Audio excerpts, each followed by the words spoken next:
O vídeo que você clicou já vai começar, mas antes, deixe seu like, compartilhe e se inscreva no canal TV Flórida, a sua TV brasileira nos Estados Unidos. Bom dia, muito bom dia, está no ar o Jornal do Boris. O Jornal do Boris é um sobrevoo pelos principais acontecimentos do Brasil e do mundo a partir das primeiras páginas dos jornais. O mundo e o Brasil continuam na mais perfeita confusão. O Brasil, então, que a gente sente evidentemente melhor, está quase que incompreensível. Quer dizer, é chato você acordar com o Boris dizendo que está tudo na mais perfeita confusão. E está mesmo, porque a situação está complicada. Nunca passou pela minha cabeça, e provavelmente não passou pela sua, que o Brasil e os Estados Unidos tivessem um problema desses um com o outro. Uma coisa inimaginável, digamos, há 10 anos atrás.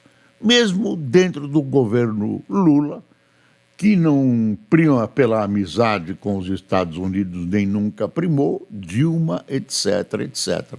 Havia uma relação de respeito. Agora há uma relação que vai além da relação política hostil, vai a uma situação de ódio entre Brasil e Estados Unidos. Realmente um negócio inimaginável, e o nó vai se apertando cada vez mais. Vão sendo criadas situações difíceis de serem desmanchadas, muito difíceis de serem desmanchadas. Enquanto isso, os grandes do mundo se reúnem, alguns dos grandes, Europa, Estados Unidos, para tentar resolver o problema da guerra na Ucrânia.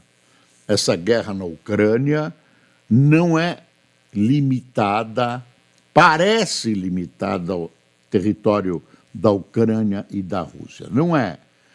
O resto da Europa, quando vê o que está acontecendo na Ucrânia, se sente a Ucrânia amanhã.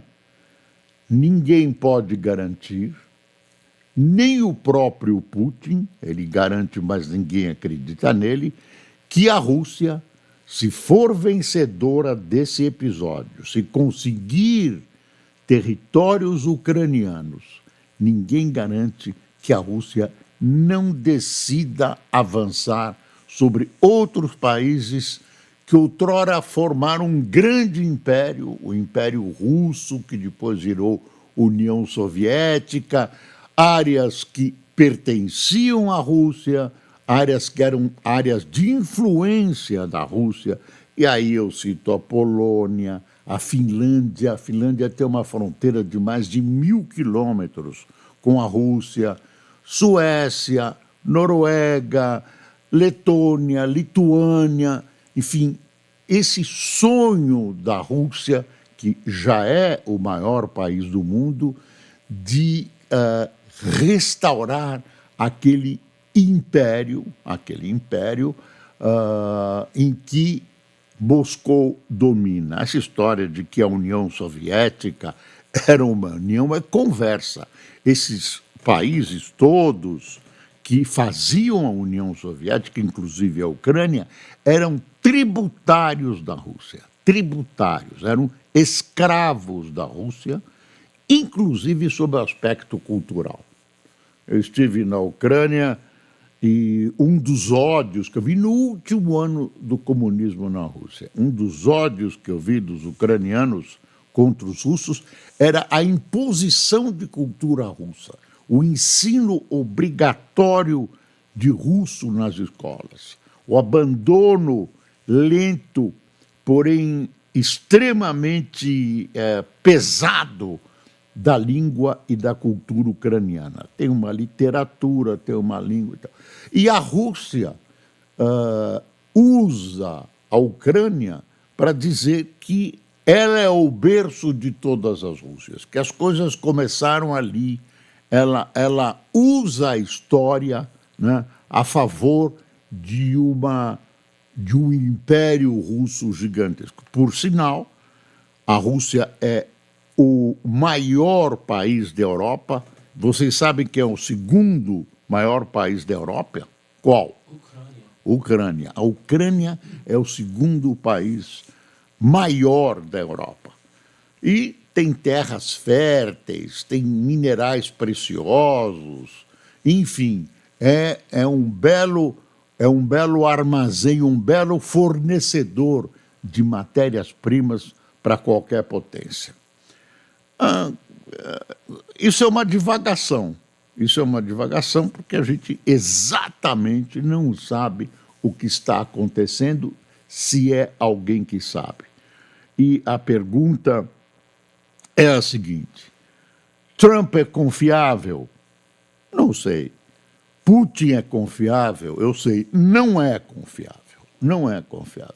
O pessoal lembra que o chamado Ocidente, a Inglaterra, a Grã-Bretanha, conseguiu da Alemanha uma promessa, um acordo de que, se ela recebesse os Sudetos, uma região da Tchecoslováquia, ela ficaria em paz, não avançaria sobre o restante da Europa. O papel rasga-se. Hitler rasgou aquilo brincando, né? Recebeu os Sudetos de presente e montou a guerra que ele queria montar, uma guerra de expansão territorial também. Enfim, a história mostra o perigo de você fazer determinadas concessões, né, imaginando que o seu oponente, que quem está do outro lado, vai cumpri-las. Vamos para os jornais. O Globo. Trump acena apoio à segurança da Ucrânia e quer reunião trilateral. A gente não sabe exatamente o que eles conversaram sozinhos. Deve ter alguma coisa encaminhada, na diplomacia é assim. Se é que nessa história a diplomacia deve estar vendo, porque a diplomacia se mexe. A Europa, através de representantes importantes, esteve na reunião. Dizem que era para proteger o Zelensky de qualquer ataque mal educado do Trump, né, de qualquer cilada, como a visita anterior de Zelensky ao Salão Oval, que muitos chamam de Salão Oral. E o fato é, Salão Oral é desde o tempo de um outro presidente da República. Eu não vou entrar nessa história. Mas aí a gente tem que esclarecer quase tudo. Mas aí a reunião de ontem, o Zelensky foi de terno, porque ele foi cobrado por ter ido com um uniforme militar na primeira visita. Ele mesmo brincou que foi de terno, um terno preto e tal, mas não se sabe o que eles decidiram. O que a gente viu é que o Trump diz que garante a incolumidade da Ucrânia. Eu garanto, vamos defender a Ucrânia. Mas o que perpassa é o seguinte: a perspectiva de ceder terras, de ceder território ucraniano para conseguir a paz com a Rússia. Pelo jeito, as coisas estão se encaminhando por aí, inclusive com, eu vou chamar de desespero do Trump para obter a paz, né, que ele prometeu em campanha que seria conseguida no primeiro dia de governo dele. Claro que não depende dele, né? Israel e Hamas, o terrorismo do Hamas, Israel e palestinos, como você quiser interpretar, tem muito mais possibilidade de o Trump resolver que essa questão da Ucrânia. A Ucrânia, então, nessa pequena análise que que eu fiz que representa também hoje um ponto de interrogação para o restante da Europa. Deixa eu ver, eu já mostrei, vou para o Estadão aqui. Zelensky e europeus pedem segurança a Trump. O Trump ficou dizendo, não, vamos ter uma segurança fantástica e tal. O encontro foi muito educado, viu? Muito educado. Americano promete proteção contra a nova invasão russa e projeta cúpula. Cúpula é uma reunião entre ele, Putin e Zelensky, e uma reunião cara a cara entre Zelensky e Putin. É um absurdo que uma decisão sobre uma guerra entre dois países, uma invasão russa contra a Ucrânia, não conte com a presença de um dos litigantes.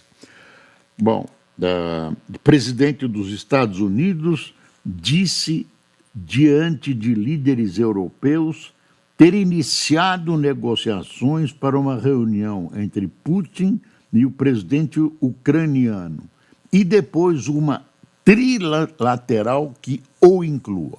Estados Unidos estão se colocando, claro, como mediador dessa guerra. O Trump ontem disse uma coisa que ele já conseguiu acabar com 6 guerras no mundo. Incluiu Israel e Irã. O que a gente ouve do Trump nem é possível escrever sempre, precisa sempre dar uma checada. Deixa eu ver o valor. O valor está aqui, ó. Número de falências durante o processo de recuperação judicial chega a 30% no segundo TRI. Entre 147 companhias que tiveram o procedimento encerrado, 43 fecharam. Juro alto é a maior razão. E juro alto é porque o país gasta muito. Não adianta contabilizar, isso não entra, isso fica separado, vamos separar dos objetivos fiscais. Não adianta, a soma vai aumentando. E aí os juros vão ficando altos para combater uma provável inflação. Aí estão os dois aí dando as mãos, Zelensky e Trump. Trump quer encontro com Putin e Zelensky diz aqui o valor econômico. E aí tem uma outra história, essa é uma história que envolve o Brasil, a briga do Brasil com os Estados Unidos. São duas coisas. Dino mira Magnitsky e diz que lei estrangeira não vale no país. É um rolo. Não é bem lei estrangeira. Ninguém vai julgar alguém no Brasil, nos Estados Unidos e tal, e fazer a lei prevalecer. Por exemplo, leis bancárias que têm reflexos nos bancos, que têm presença nos Estados Unidos, que têm participação americana e que devem, segundo os americanos, cumprir as leis dos Estados Unidos em determinados casos. Por exemplo, do Xandão. E então o STF faz uma manobra para proteger o Xandão. E aí cria um problema jurídico. Em resposta aos Estados Unidos, Brasil nega a prática desleal de comércio. Aquele processo que os Estados Unidos investiga práticas ilegais, o Brasil diz que não reconhece. O governo protocolou sua resposta à investigação aberta contra o Brasil pelo representante de comércio dos Estados Unidos.